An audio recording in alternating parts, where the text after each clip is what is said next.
Ni hao there, it's your boy OfficiallyDevin back at it again with some Three Kingdoms Total War Abridged commentary. That means I'm going to be talking about the most interesting parts of my campaign in this game. And as you can see, for the campaign we're playing, it's Shamoke, one of the newly added Nanman factions in the Furious Wild DLC, generally being the tribal and Vietnamese style factions at the southern edge of the map. But you can also see we're kind of at the border between the new area and the old. So we're going to have all of the Han Chinese style factions to our north and the tribal Nanman factions to our south and southwest. And one of our main goals in the game is basically to take out all of the other Nanman factions. We'll have that bar at the top of our campaign screen the whole time telling us how many tribes we've united. So obviously the game's trying to push us towards uniting all of them to create a single Nanman faction, which will presumably then contend with the empires in the central part of China. Well, we'll see how it goes. You can see here on the diplomacy map, we start the game surrounded by enemy territory other than a sliver of allied territory that isn't actually joined to our territory by roads. So basically, there are three directions away from our single starting settlement. There are enemies in all of them, so I just have to pick one. The one to the north has an enemy army visible, so that's the one I decided to focus on first. I wanted to make an army before I moved out though. You have to wait a turn before you're allowed to recruit new units from the start of the game. Then I noticed we can recruit slingers, which I was pretty happy about. We can even make a slightly better version of the usual Nanman slingers, the Wuling slingers. So it seems our faction has an advantage when it comes to slingers, and that's what I want to hear. We end up sitting around doing nothing for a while, because in this game when you recruit units you only get them in a shell-like state, and they eventually replenish up to full strength. Meaning to build the army I wanted, I had to just sit here for a while. I did so whilst waiting to see if the enemy would come and attack me, but they didn't, so really nothing happened. Eventually though we got these three missions that proved to be quite important. In this campaign you have to complete missions to unlock options on the tech tree. So right now I actually can't research anything or do any of the edicts, whatever they're called in this game, because nothing is unlocked. And we saw there we had missions to get some food, know some factions, and win 3 battles or something like that. So maybe it was a good thing I didn't go and fight the enemy earlier, because it might not have contributed to that win 3 battles quest. Anyway, here's the tech tree. It's a bit confusing at first, but it's 3 different trees going top to bottom here. And you can see the top row, the initial techs, are all locked to us because we have to complete those basic missions before we can pick anything. I'll probably talk about the techs if it ever matters in particular at some point, but that's just going to be happening in the background. As you can see, I felt ready enough to move on that enemy settlement. They've got a small army and a small garrison, so our medium-sized army might be able to take them. However, at the start of the next turn, there's an enemy army behind us now. The Nanman tribe to our west has walked some troops into our lands, and the garrison of our only region is really small, so I was like, they probably can actually take us down this turn. We're going to have to go back and deal with them. We need to take this army out right now, further delaying my advance away from our home province. Balance bar was strangely even given our apparent numerical advantage, so we're going to fight this one. This video is sponsored by me, creator of the top-rated turn-based tactics game Godless Tactics. With a 98% positive review score, it's probably better than whatever you're watching me play right now. Search Godless Tactics on Steam and support the OfficiallyDevin channel by purchasing the game. I'm 98% sure it's worth it. There was a lot of walking around at the start of the fight, because the enemy deployed in an entirely hidden position. So here you can see I eventually sent a general to just go and look in all the forests, and eventually it worked out where they were once they were revealed. Now the general runs back to our formation, tries not to get hit by a few sling stones, and we think about what to do. They're just going to sit in their forest, they didn't follow us back out. So what I wanted to try was having half of my army advance across the open space in front of the forest to get them to face me, while the other half moves through the hidden positions in the forest to flank attack them once they're distracted. But you can see the enemy were already moving troops to stop me doing this. I didn't notice this because it was all hidden in the regular gameplay footage, of course. The replay reveals all the hidden units for you. Eventually they actually run forwards and start the fight before I could commence my maneuver. So we're just fighting over here now. The nice thing about the fights here is they're a little bit nicer to look at than Total War Troy that I've been playing recently. They've got a few matched kill animations and stuff, and the blood effects are enabled. Plus the units look a bit funkier. I have experienced tons of graphical glitches, unfortunately, in this DLC for some reason. I think the graphic settings are messed up in some way. I slapped it on the Ultra preset, but various shadows and stuff are messed up if you really look closely. I'm going to talk about that in a future battle where I really noticed it and tried to deal with it. For now, you can see that my rear attack's coming in and my commander Shamoke has taken out the enemy commander. That was super easy. We defeated him way faster than any of the other fights ended, which is another good change from Total War Troy. The fights will last a while, giving me the time I need to bring in all of those troops from the other forest and make my big rear attack. Our troops are going to be both better than theirs in some cases and more numerous overall. So now we've pretty much won the battle. A nice weird backflip from someone there in the middle of the melee. My slingers were also working on the units that came outside of the forest, shooting sling stones into the forest. Doesn't really do anything because the trees have big invisible hitboxes that block things. So the slingers didn't participate very much in the fight. But we didn't need them. The surround and pound of roughly equal infantry in the center is enough to win, plus their commander's already dead. So we see things routing out of the forest in all directions. That's the end of that. Unfortunately, it's not the end of that strategically, because I didn't really remember, but Three Kingdoms is one of the games that's not very generous with killing enemies after battles. So we only killed about half the enemy in that battle, despite them routing out of that surround and pound. Meaning half the enemy army's still alive, and we can't go away. We need to go and finish them off. Very inconvenient. My first thought was that I definitely don't want to do that. I figured maybe we can peace out because we've won that battle. Unfortunately, we can't. I can make myself a vassal to Dongzhuo back up north. Maybe we could use that for something diplomatically later. Anyway, so I'm going to pursue those guys. I also recruited a new general, Meng Le, who is our faction leader Shamoke's sister. I mention this because it's going to come up again in a second. She comes with 2 new units that will now replenish, but at the start of the next term, we have an offer from our neighbouring warlord, Duo Se, to marry our sister, and this will strengthen that alliance we started the campaign with. I was happy to do that because we can just get another officer instead, but it does mean that Meng Le disappears. For some reason I thought we'd get to keep her, so now I've wasted a bunch of money on her and her troops, and they've just disappeared and you don't get reimbursed. So we screwed that up pretty badly. Now then, we're going to have to save up some money to get more stuff, and in the meantime, waste more of the early game time, the precious early game moments, by just chasing these guys to kill them, because our garrison is literally like 3 units in the town and they're pure trash. So we start pursuing them, we can't reach them this turn. Extra annoying. This is one of the things I hate the most in Total War, so this was lowering my morale as the campaign starts. I was already kind of frustrated that we hadn't killed them already and that it was making me do this.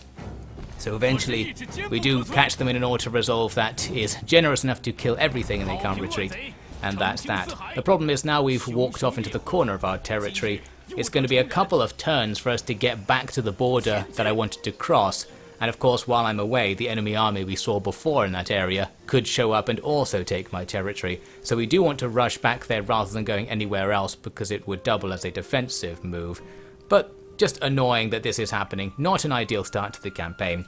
At least we do get this offer from our neighbouring Nanman faction. They now do want the peace I couldn't get earlier. They'll give me some money and peace out. So that will mean one of our borders will then be safe. It's actually already safe if you look closely here, because our allies, Duo Se, have taken down the bit of this other guy's territory that borders us. But we'll get the peace deal anyway, just to keep him off our backs. Now at least we can focus on the north and southern exits from our territory, where this other Han faction have regions. Perhaps the game was feeling nice because they give me this generous setup when I come to attack the enemy settlement to our north. The force that was guarding it has gone to just stand just out of reinforcement range to do nothing, meaning we can auto-resolve the settlement and just take it for free. So there we go, that's good, although we're still going to have to fight that army. Going to be easier to fight it on its own, so that's nice. This also completes a mission unlocking some techs. We were not researching anything that whole time. I'm going to immediately pick the tech that increases replenishment rate, because if in doubt, or if you don't want to read the tooltips like me, you just pick that one because it's always one of the best in Total War games. Now we need to move on to the south from here. The enemy army also starts moving to the south, so that's handy. Now we can take them out on the way to their next territory, which presumably is where they're also going. Then this happens. Duo Se decides to declare war on us, and that's going to be an enormous problem, because now our former ally and marriage alliance partner is going to be threatening the western approach to our territory while we want to go south. They're also a stronger faction than me, which we don't really like. I'm not quite sure why they betrayed me like this. It might be because I got that peace deal with the other Nanman faction that they were also at war with.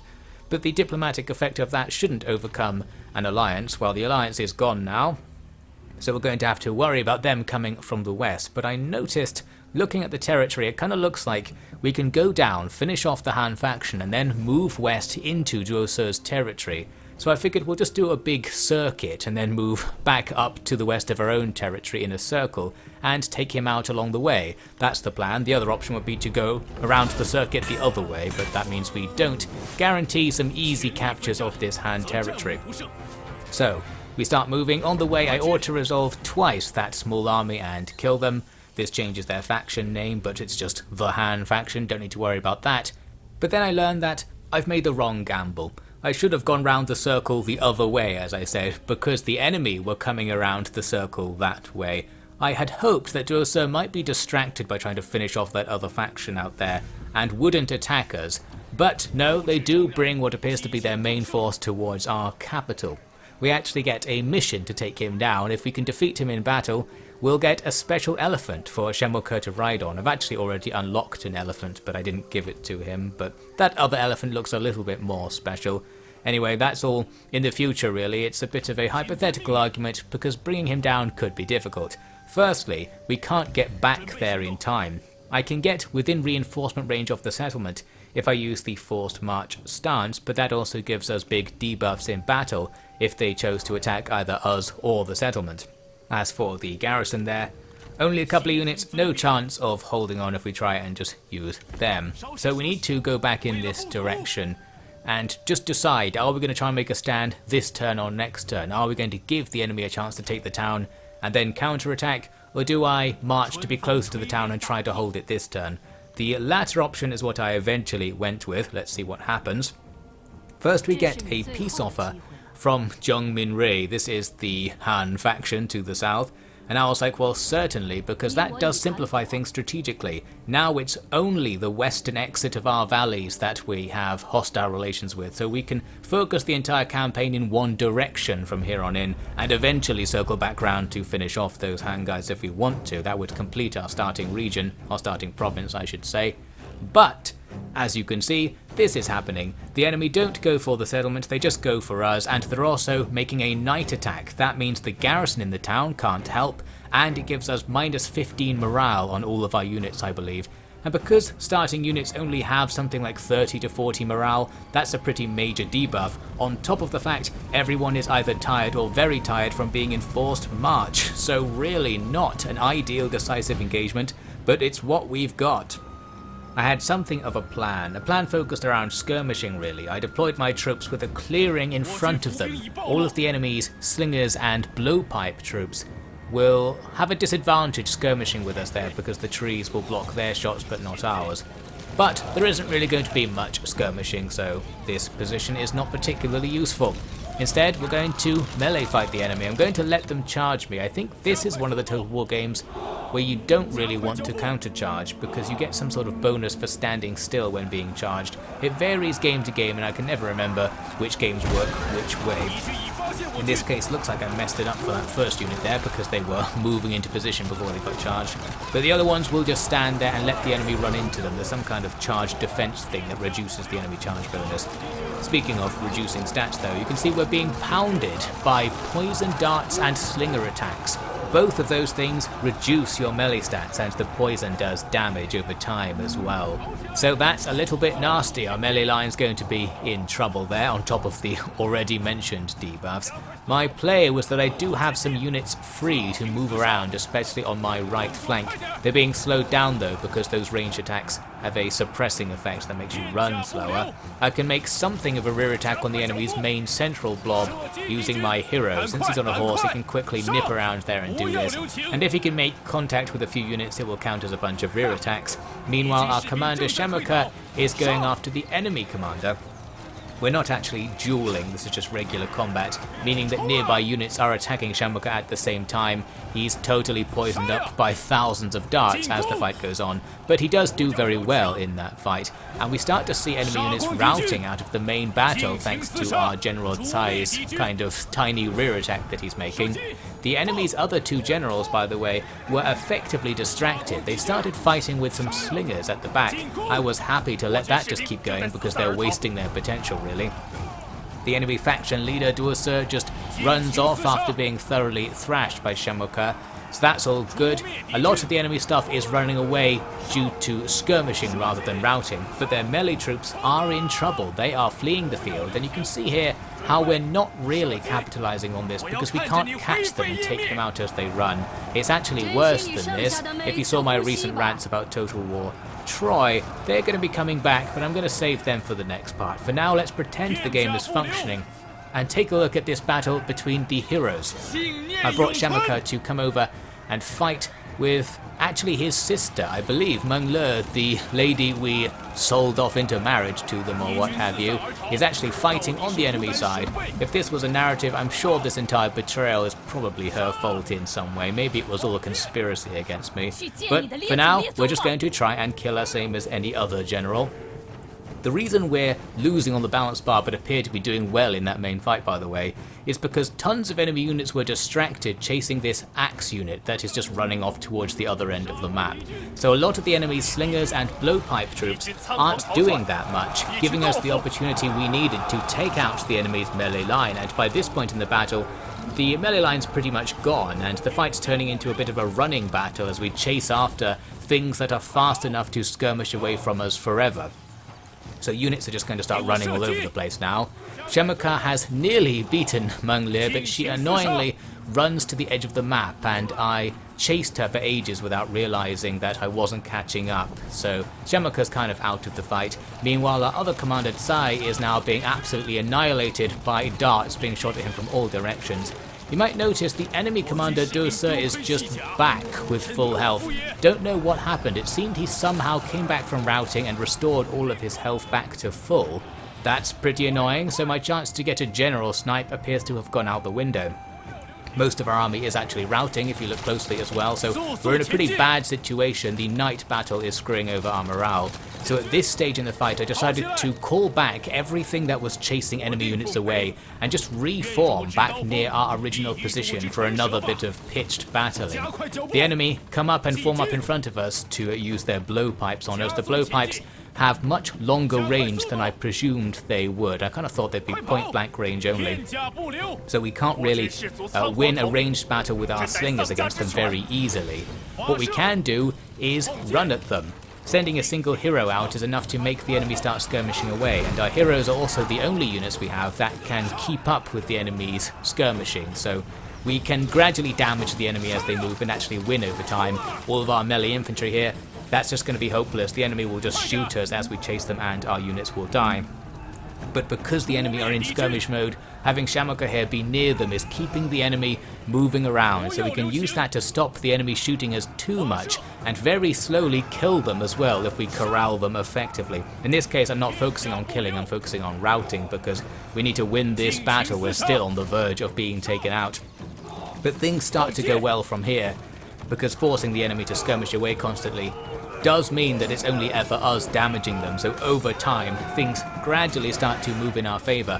Plus their commander Duosu gets caught in the melee with some infantry, and then Shamoke comes over and takes him out some more. I think he's only wounded there because he's a legendary character, but it looks like he's dead, and that's going to further the cause of this battle. The remaining skirmishing things now just need to be brought into melee contact with something, and they'll rout due to the stack of morale debuffs. Once they rout, I did play the rout phase to try and kill as many as I could, because by this point I'd figured that this is one of the Total War games that saves everything left on the map if you just click end battle. So you do have to play through the final 5 to 10 minutes and make sure you kill as much stuff as possible. Luckily you can normally play it on max speed to skip over some of that, but I don't see why that can't be auto-resolved like it could be in older Total War games, please CA. Here's the eventual result then. A Pyrrhic victory. We lost half of our army, the enemy lost 3/4 of their army, but most importantly is the strategic victory from this. We now haven't lost the campaign, which is the most likely result of us losing that battle. So there we go, we avoided ending the campaign in the first part. That's got to be an achievement.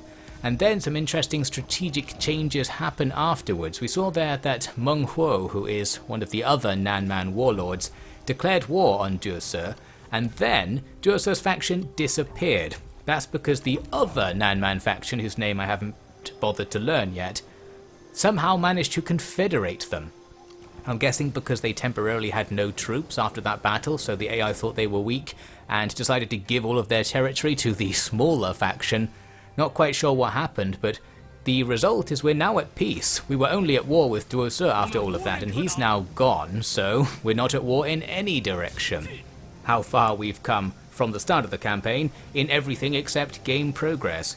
So I decided to just go ahead with my going west plan anyway. We're going to take out the faction whose name I'm not going to learn. Here I took a look at the tech tree and realized there is something of a non-linear aspect to it, in that you can cut off certain parts of the tree by going for others. It seems there are two paths down the military part. One path takes you towards more northern Chinese strategies, focusing on micro, shield walls, and defensive tactics. The other one is more about spamming, and that's what I was all about, because the very first spamming focused tech gives you the scare quality on all of your units, basically meaning they debuff enemy morale when they're near you, which is absolutely perfect. There was also some good stuff about getting more elephants, more tigers, and better ambushes. And I like the sound of going for a tiger and ambush elephant based strategy, so we're going to go for this playstyle and this tech tree as we go along, and we'll see what that unlocks. It's going to take ages to unlock the first thing, but that first thing with the scare trait was so powerful I was happy to wait for that rather than go for any of the lower level techs.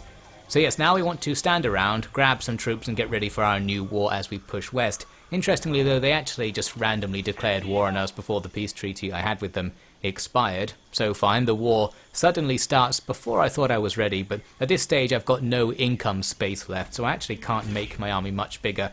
I could have just benefited from a couple of turns of replenishment before we left.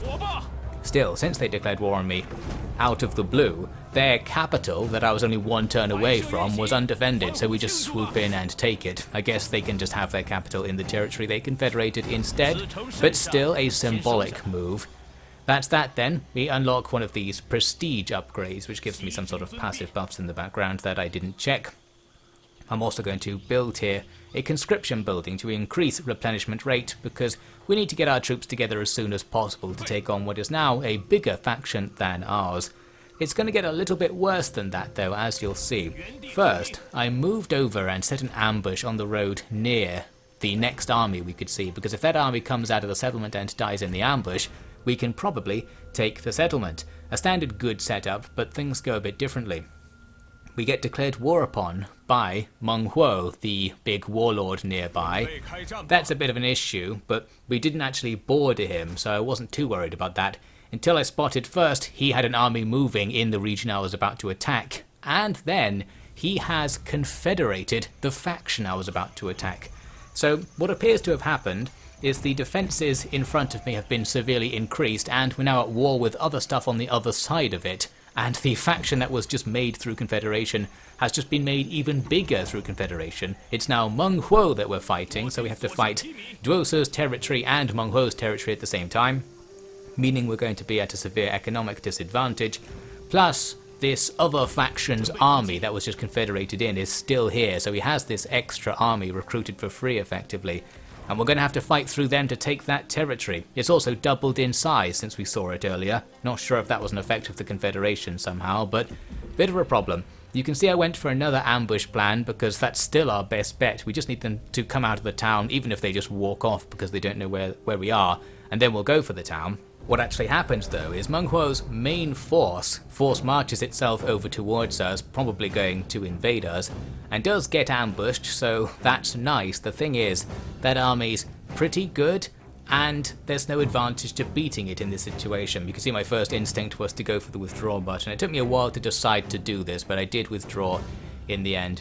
Essentially because if we won there, this would happen. We still had to fight the other army nearby, so I couldn't try and eke out a Pyrrhic victory in an ambush and then get anything afterwards other than destroyed by the nearby army. And even if we beat this army in this battle, there's no guarantee that Menghuo's force won't come back and kill us after that. So we're just severely outnumbered, and the fact we need to take a settlement nearby as well means we have to be really careful. That said, I am going to take this battle at the start of the next part. I've got some nice rants about it once it happens, so that will be good. The strategic advantage, certainly questionable. Let's see how this difficult seeming campaign is going to continue in part 2.